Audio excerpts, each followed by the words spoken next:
Talofa, Sally Telly. Hey Liam, have you ever seen or heard about anything that you knew just wasn't right and you really wanted to do something about it? Yes, indeed I have. Yeah, I've had that feeling too. Things that aren't right are called injustice, and making them right again is called justice. In the Bible, being righteous means to live for justice, for making things right.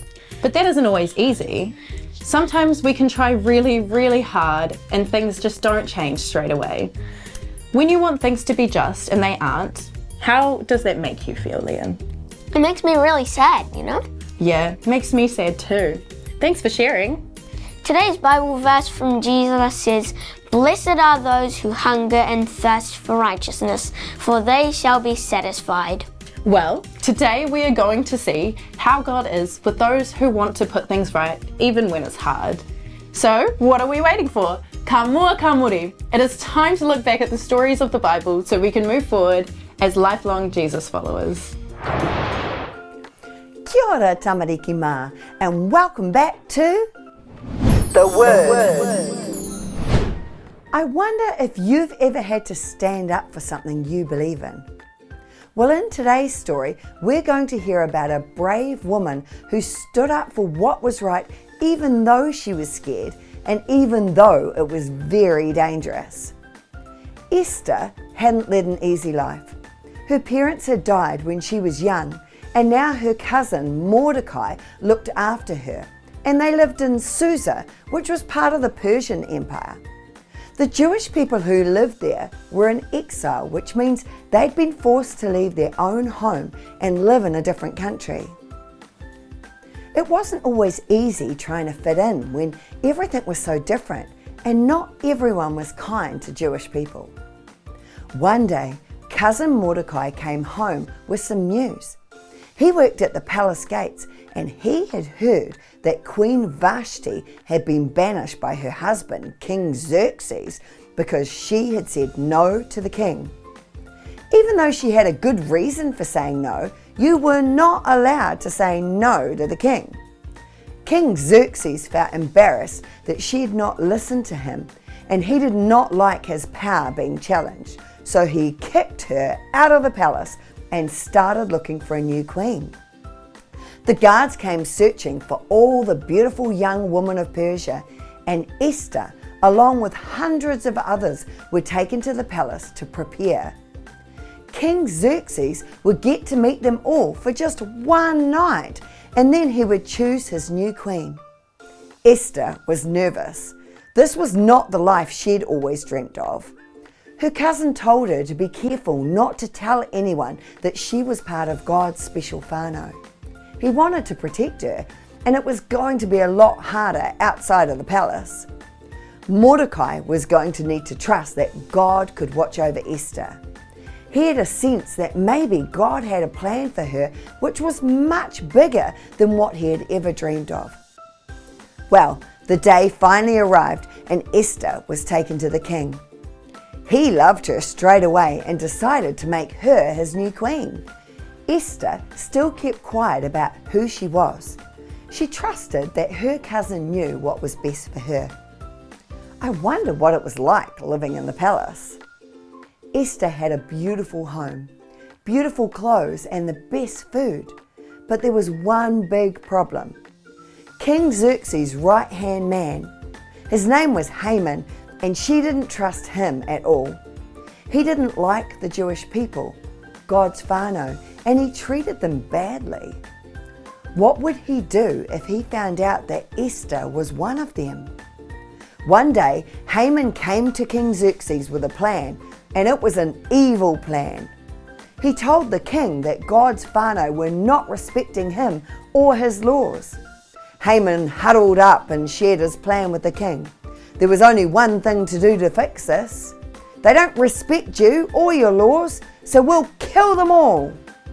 King Xerxes trusted Haman, so he signed off on the plan. On March the 7th, all of the Jews in Persia would be killed. When Mordecai heard this, he was so sad. What could they do? A king's signed law could not be broken. It seemed like there was no way out. Or was there? Esther. Maybe Esther could help. The king loved her and he wouldn't want his wife to be killed.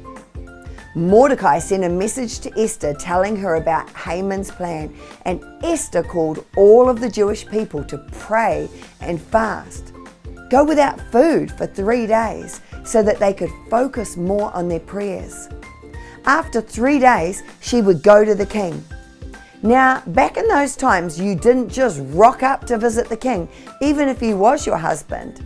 If the king didn't call for you and you went to him anyway, you could be killed for just approaching him.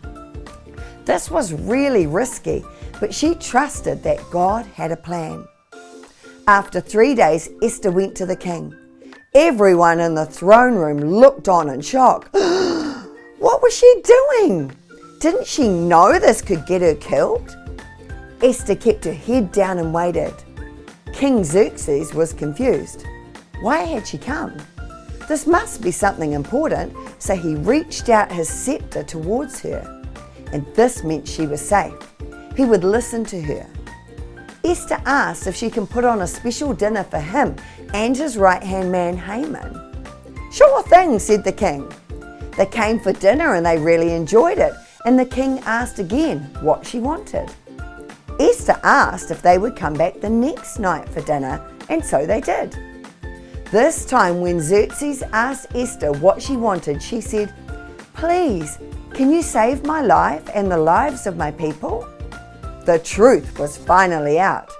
Now Xerxes knew everything. He didn't want to lose the woman he loved, but how could he fix this? Even the king couldn't undo a law once it had been signed. Just like that, a thought popped into his head. I'll make another law, one that says the Jewish people can fight to protect their lives. God had answered their prayers. Esther had saved her people. She shows us how just one brave, courageous person can make a difference when they stand up for what is right. As lifelong followers of Jesus, there are times when we may need to stand up for what's right, and it may seem scary, just like it did for Esther. But do you know what?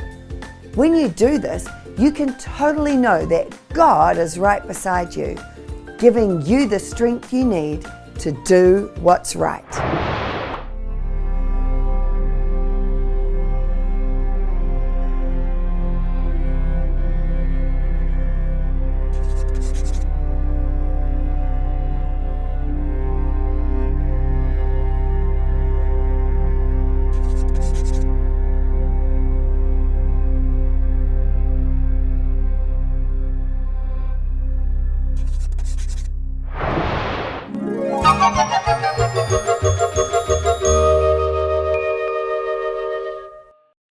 Kia ora, Sally Telly. I'm Janine. I'm Cruz. And I'm Zach. And this is Deep Dive Takeover.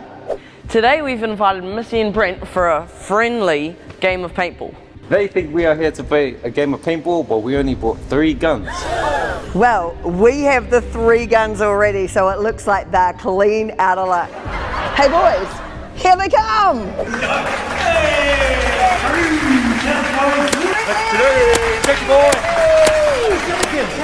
All right, well, I'm excited to be here. This is so exciting. So exciting. So excited. Tell us, what are we doing? Okay, so the thing is, Brentley, I just kind of feel like sometimes you guys get to have all the fun in the deep dives. So we thought we'd take over and play a game of Capture the flag. But there's one little detail. We went to go pay for the guns, but they only had 3 guns available. Yeah. So me being me and making sure that I look after our rangatahi decided that they should have the guns with me supporting. So team A team, team B team. So the way the game will run, easy, Missy, listen, easy. You guys start down this end. That end? We start down this end. You have to get from there to here without being hit more than 10 times. Easy. This is easy. Look, Easy. Missy, we've been practicing for this. We've had bush challenges. Do you remember that, kids? I remember that. We were awesome, Missy. It's going to be fun. You can do We've got it. this. Come on, Missy. No, Brent. Something about this doesn't feel right. It's going to be okay. See you on the field. Missy, come on. Let's run.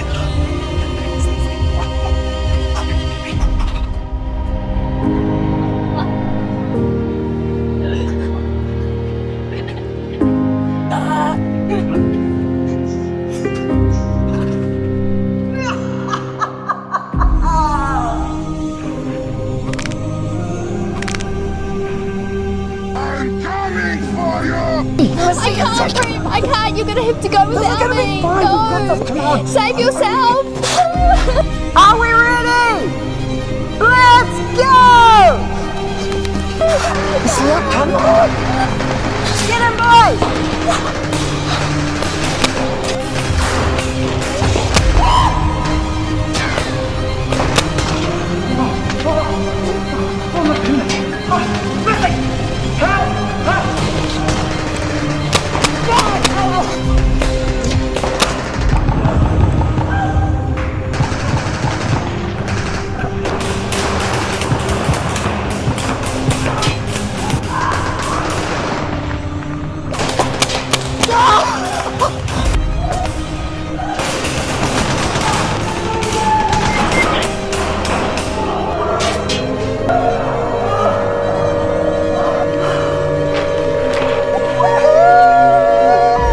Yeah! This is how we do it. Wait a minute.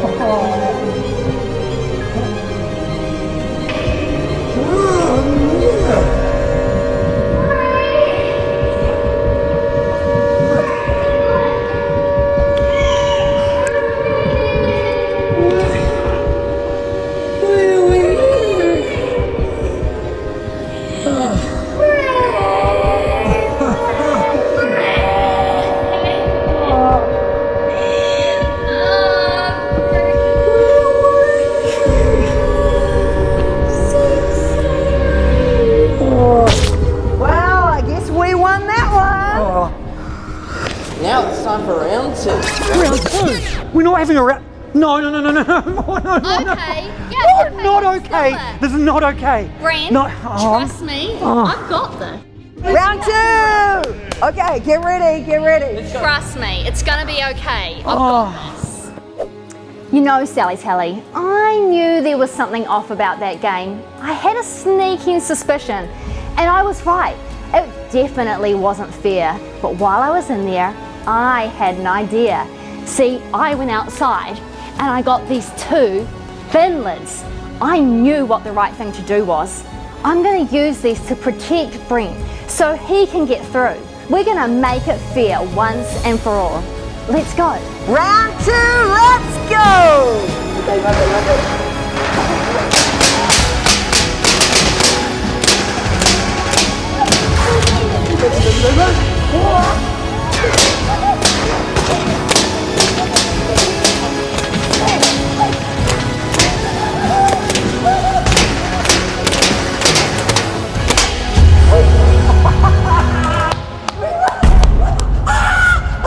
We did it! Oh, we did it! Oh, that was so good. And I didn't get hit once. Brittany, Yeah. do you know what? No, tell me. You had your eyes open while you were running past. You would have seen Missy literally blocking all the bullets. She took all the hits for you.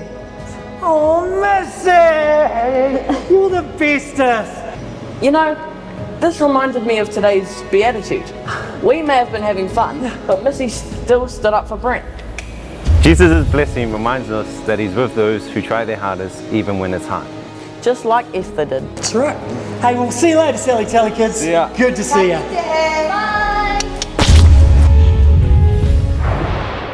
So I'll start learning the speech. Start learning to live like you teach. So others can be made brand new. And help the world around them too. Could I be a part of the way, Jesus, that you can bring meaningful change? The world will see the good you do and give the glory back to you. God's way of doing things is so different to the world's. Jesus taught his followers that life would have some pretty hard times, but being blessed didn't mean easy living. It meant knowing that God would be with you, no matter what, to help you through. Following Jesus means there is always hope, even when we can't see it. This week, if I'm feeling tired or sad or mad about things that aren't right in the world, I'm going to remember the real #blessed. It is not easy working for justice, but when we do, the God who loves us is right by our side, working with us to fill the world with more of his love. And that That's is the best blessing of all. Don't forget Sally Telly. God sees you, God hears you, and God's family, you're included. Ki te kia koe te atua, me rongo ko koe, tōna whānau. Ka kite!